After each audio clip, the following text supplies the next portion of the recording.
Hello, college football fans. It's that time again. It's time for Urban's Take. Urban Meyer, three-time national championship winning head football coach, now budding superstar on the well, you were before, and then you decided to give coaching one more shot, but your budding is still going on. A budding superstar as a television analyst on the Big Noon Kickoff for Fox.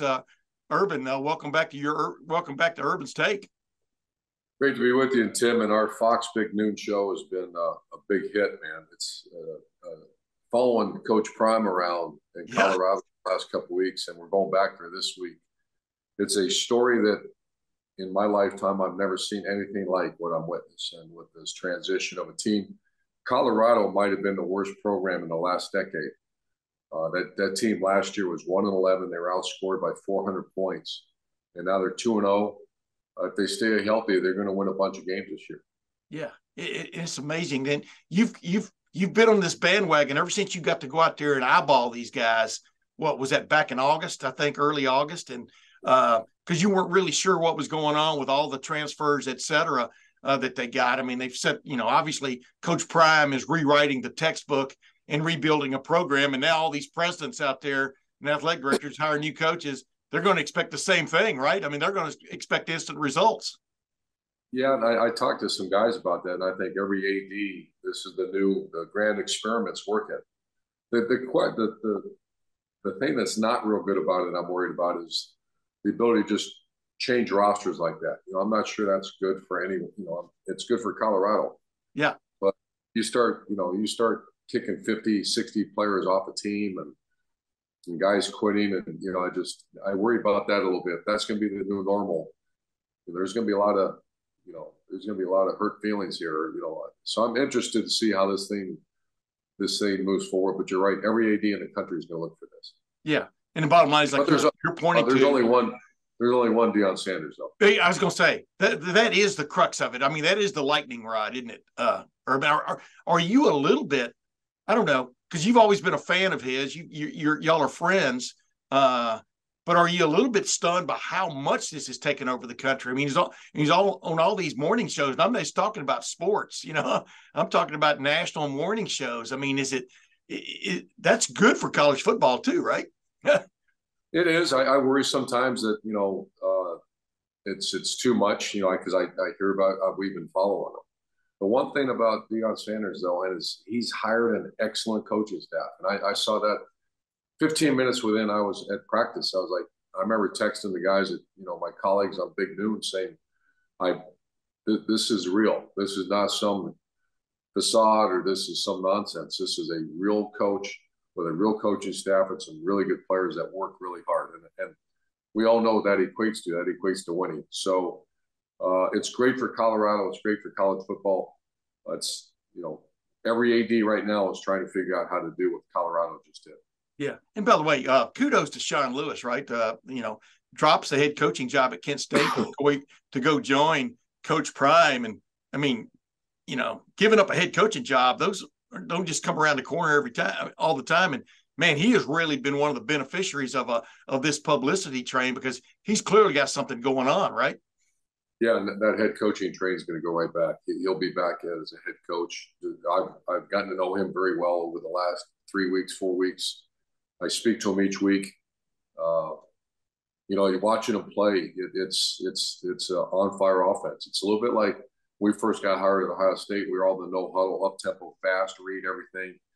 The RPO world, the read world, and that's what he's doing. You just got to keep that quarterback healthy. Yeah, they do have depth. They have depth issues that haven't surfaced yet, but they got to keep them healthy. Yeah. Hey, one other quickie. They're hosting Colorado State this week. Heck, you guys and Game Day are both going to be there and stuff. Speaking of jumping on the bandwagon, but are you torn? I mean, you got your first real big time college football coaching break with Sonny Lubick at Colorado State. Are you torn on this one? I still have so many great friends. I actually went and saw Sonny. Sonny's 87 years old. He looks like he's 50. So that was last week. I went and saw my buddies down there, and it's both my daughters are born there. We love Colorado State. Always will. Of course, we'll pull for them throughout the year, but it's just a great opportunity to do our job. We actually don't have the game it's a night game on another channel. But Yeah. we're once again our higher ups decided let's follow this incredible story because people are intrigued by it. They are intrigued by it. They want to know more details the more you get. You know how that goes, man. You've been part of that on occasion. Hey, I wanted to ask you this though. Do you now, is it time for you to gloat a little bit about basically what you said about Texas way back in whatever it was, one of these urban takes about them having the best roster overall, top to bottom in the country, in your opinion, or at least the way they were loaded? That was a huge referendum game last week in Tuscaloosa. Number one, what does it do for Texas? And you can gloat a little bit if you want, but I know you don't like to do that. But you saw this coming. If that game had gone on longer, it would have been worse, that's the way it was going. But just what's your take on Texas now? Was that the propelling game for them? Yeah, they're the best team in the country. They're a team that in the spring, we have a researcher, Adam, that I'm very close with. And we talked throughout the year, and I just started in the off season reading up about these rosters. And I actually still talk to Mark Pantoni quite a bit, the recruiting guy at Ohio State. And I just wanted to be educated on what we're talking about. Yeah, it's amazing. Some guys pick their Final Four, and I remember last year, we won't say names, but I remember some people on other networks and everything else picking their Final Four, and you go, really? So I just want to make sure we do a good job. And I started reading up on this Texas outfit, and I saw them firsthand a year ago against Alabama, and it's too good of a place, Tim. Yeah. To not at some point that rock's got to break. It makes no sense. It's too good of coaches, too good a place. Obviously, players all over the place in the state of Texas, and then you start looking at this roster and like, wait a minute, these guys are loaded, and they were really well coached. They beat Alabama because that was one of the few games I really got to watch. Alabama tried to keep it close, but it really wasn't close. Yeah. There was a big difference in that game at quarterback, number one, Quinn Ewers and Jalen Milroe. And there was a big difference, in my opinion. I don't think anybody understood what Texas has done on the defensive line. That defensive line kind of took over the game. It was awe-inspiring a little bit, right? Yeah. Front to bottom, top to bottom, Texas is, I think, the best team in the country. I thought that going into the season, that if they stayed healthy and if they just kind of figured out things, Texas, you can't go back and say, well, Texas hasn't had players. That's nonsense. There is something wrong, and whatever was wrong seems to be figured out. Yeah. And real quick, Urban, why aren't Texas and Florida State 1-2, 2-1, wherever you want to put them, in the polls right now? They're the two that have had the biggest test so far and won convincingly. Why wouldn't they be 1 and 2 in the polls right now? Pick one. Well, I think Georgia's the man until you beat the man.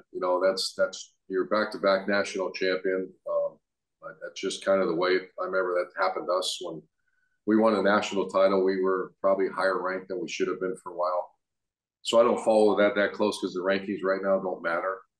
But I just think you're the man until you get beat by the man. And Georgia's not lost. The Wolverines are right up there too. But no one asked me my vote, but my vote would be Texas number 1. Yeah. And I was going to say, you say that about Georgia. Georgia hadn't really, in that vernacular, hasn't played a man yet. Or fought a man yet. That's coming. I think they have South Carolina this week, so we'll see how that goes. But, I just think you ought to just reset and go, hey, boy, that was an impressive win in Tuscaloosa.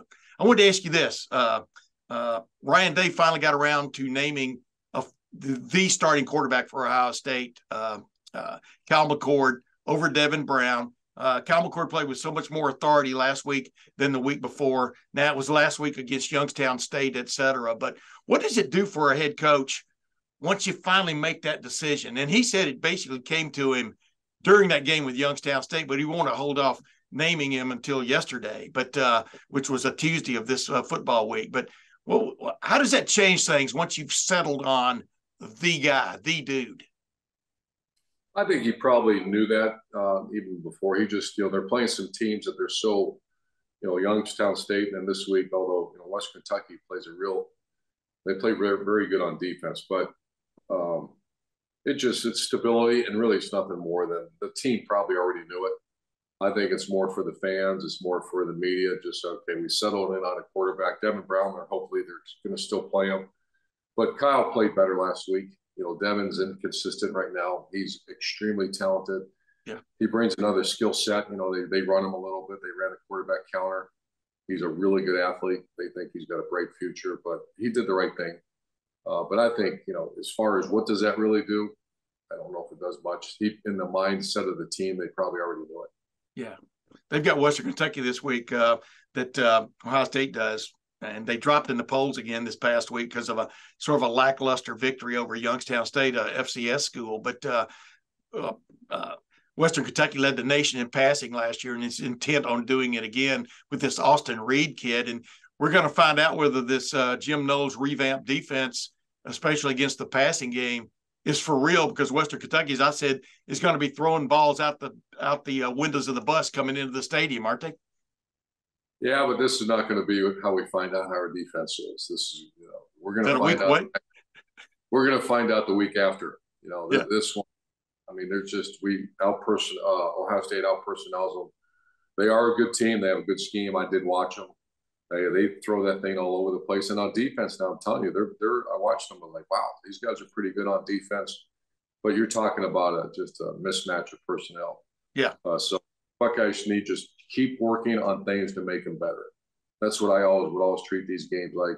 Keep working on, if it's the offensive line, if it's the run game, if it's they need more downhill run, whatever they're working on, keep working on it, because this thing becomes very real in 10 days or whatever it is. Yeah, I had Keith Byers on my podcast this week, the Tim May Show, and he said he wants to see both lines be more physical than they were the last couple of weeks and stuff. And there are all kinds of things that have to gel to really fire off on people. But that is one of the aspects of the game you're looking for, right? Well, that's what has to happen. I'll tell you, defense line is playing good though.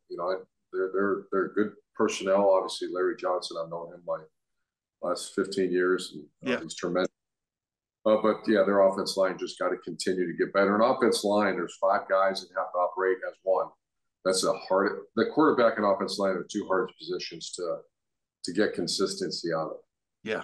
Hey, obviously it took Ryan Day 2 weeks into the season to name his true starting quarterback.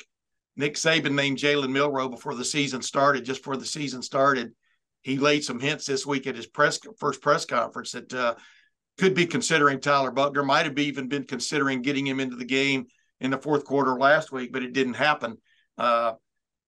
What's it like to have a conundrum about starting quarterback? Because you've had that before too. In 2015, you think you've got the guy, but now you have to reset. I mean, what's Nick Saban going through mentally at this point?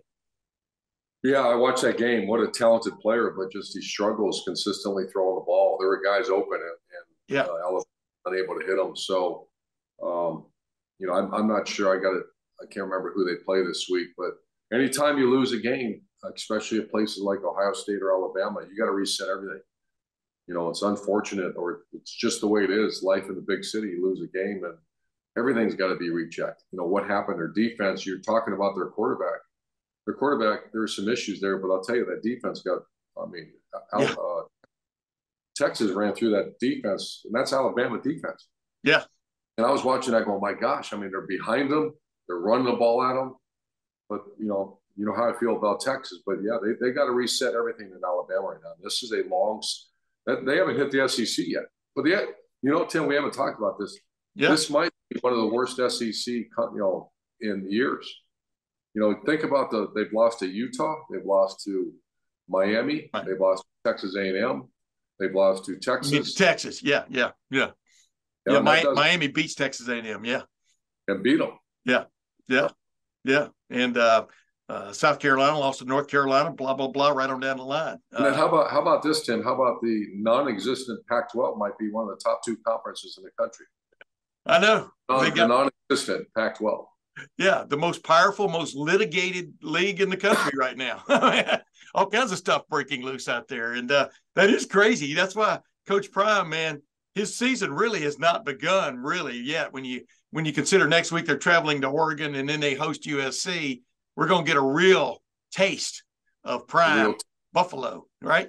Hey, I did want to ask you this. Speaking of SEC, Billy Napier, I think they play Tennessee this week. You went through those games.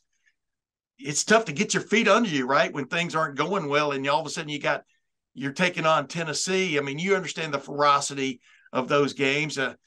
Can he get it done? I mean, things really haven't been the same there, Urban, pardon the expression, since you left.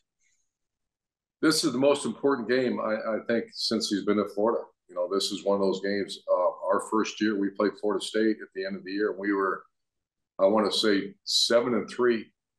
Yeah, 7-3. And if we lose to Florida State, you're 7-4, and that doesn't fly. And you lose momentum. And Florida State had Bobby Bowden. They had a great team. I think they're a top 5 in the country. And we beat them 34-7 that day. And in the locker room, that's when people started committing to us, the top recruits in the country. And one of my assistant coaches looked at me as we sat in the locker afterward, just like, wow, we needed that. And he said, that changed our whole program. So at some point, that momentum's got to flip, because now you worry about if they lose this game, the fans will turn on you. The environment will be different. And the environment, you know, it is important because of recruiting. All of a sudden, if I'm a top athlete and I come to Gainesville and there's starting to be open seats, the fans are all over you, it's not a positive experience. That, you know, that impacts your current team, but that impacts recruiting. It really does. So this is year 2. This is the most important game of his career at Florida. You know, I think you'd be the first to admit that many times you were wound tight, maybe too tight and stuff. But didn't that pay dividends for you from the standpoint of your players and your coaches understanding how much you hated losing? You understand what I'm saying? Doesn't everything filter from the top? Well, you'd have to ask our players, but yeah, there's the losing piece is something that you know, people ask you, how do you handle this? How do you handle that? And I said, I'm the wrong guy to talk to. Yeah. I mean, Tim, when we lost the game, it'd take me 3 months, sometimes longer. You know, that Michigan State loss we had in 15, I'm still not right over that. Yeah. You know, you just keep replaying that sucker in your head and over and over again, what you could have done better and what you could have done better. It's almost like you admire people would say, hey, just live another day, or, you know, move on. And I'm like, how can you move on? We just missed that opportunity. Don't miss it again. So, yeah, I think, you know, sometimes it's not the most healthy thing. I experienced that. But it's also, and it's not just me. If you have guys on your staff and guys in your locker room that hate losing as much as I hated losing, that's usually a pretty good formula to win a bunch of games. Yeah, absolutely. By the way, speaking of Michigan State, boy, they're going through some turmoil up there with Coach Tucker, Mel Tucker, being suspended without pay, pending a hearing in October. But how past that, how do you feel for the players involved? I mean, you know what I mean, who have all of a sudden this turmoil thrown right into their plate? I mean, obviously Mark D'Antonio, they're bringing him back to help from a coaching standpoint. They've named an interim head coach, but that's how do you wrap your head around something like that?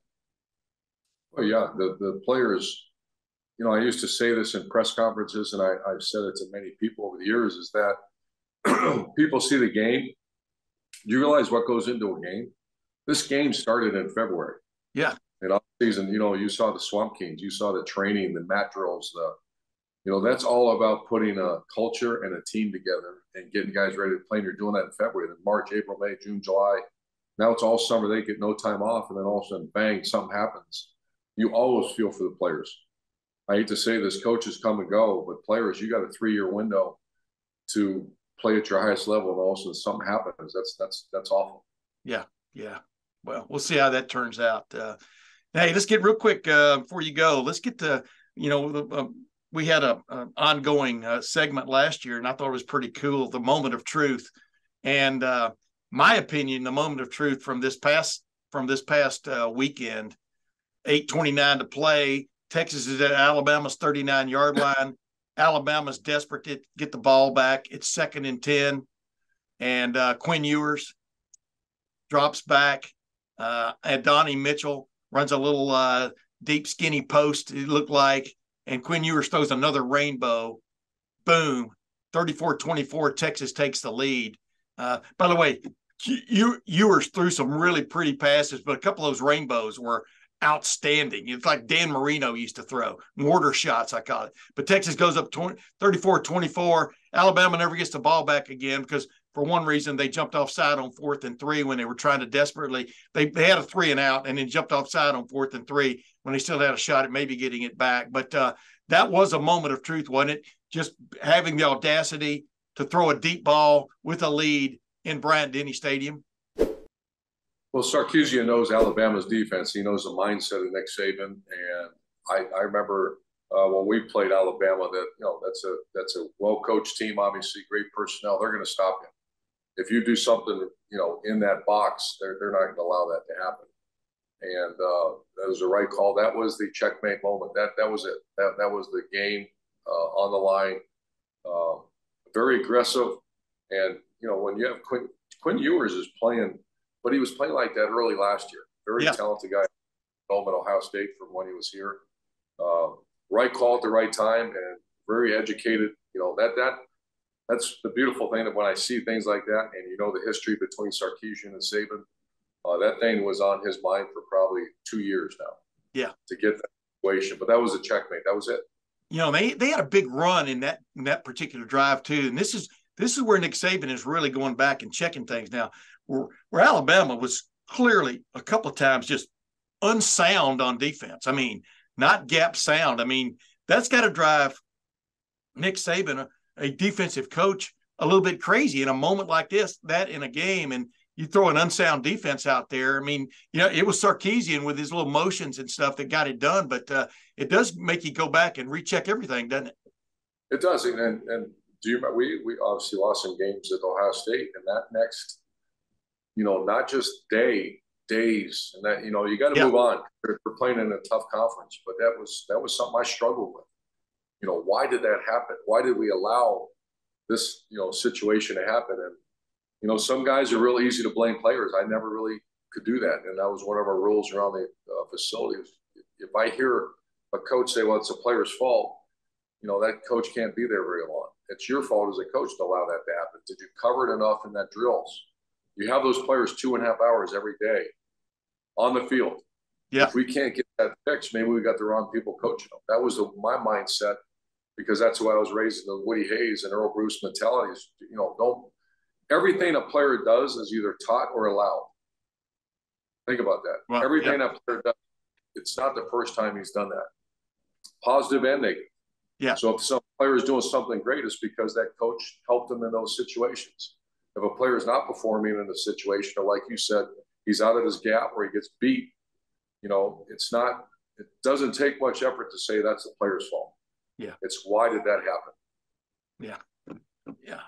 Well, Urban, we'll be talking a lot next week because the next week's slate of games is off the charts. And one of the major games is, of course, Ohio State at Notre Dame. I'm looking forward to a big time day of college football next week. I think you are too, aren't you? Yeah, this week's a little thin. There's not much going on in the country. You got Florida, Tennessee. We're going out to Colorado. You have Penn State. I'll tell you this Penn State team, Tim, they might be, I see that's the best Penn State team that I can remember. And they beat us with McSorley and Saquon Barkley and those guys. But this quarterback, these running backs, their offense line is playing very well. Their defense is really good. Yeah. That's going to be Penn State's right there. There's a three-way circle at the top of the Big Ten right now. Penn State's in it. Wow. You heard it here first, ladies and gentlemen. Urban Meyer's rarely been wrong on these Urban takes, especially with his take on Texas several months ago. But Urban, until next week, man, I'll see you then, okay? Thanks, Tim.